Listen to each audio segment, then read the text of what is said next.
Hello F squares. आज मैं गया था वाव चाइना एंड वाव मोमो में उनकी नई लॉन्च की गई हुई द ग्रेट खली थाली ट्राई करने के लिए, जिसमें आपको 10 आइटम्स 299 रुपये में मिल जाएगी। ये थाली वेज और नॉन वेज दोनों में अवेलेबल है।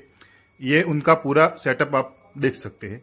मैंने उसकी वेज थाली पार्सल की थी, जिसमें मैंने ट्राई किया था मोमोज, किमची सलाद, हनी चिली पोटैटो, 2 छोटे छोटे चीज कॉर्न रोल थे, पनीर चिली, पापड़। इसके अलावा मुझे ग्रेवी वाले vegetables, hakka noodles and fried rice. मैंने ये सारी आइटम्स बारी बारी टेस्ट की थी, जिसमें से मुझे cheese corn roll, papad, Hakka noodles, fried rice, paneer chilli सब अच्छा लगा था। मुझे ग्रेवी वाले वेजिटेबल्स, सलाद वो सब पसंद नहीं आया था। क्या आप 299 में ये ग्रेट खली थाली ट्राई करना चाहेंगे? Please let me know in the comment box. And ऐसे ही मजेदार वीडियोस देखने के लिए please like, subscribe and follow my channels.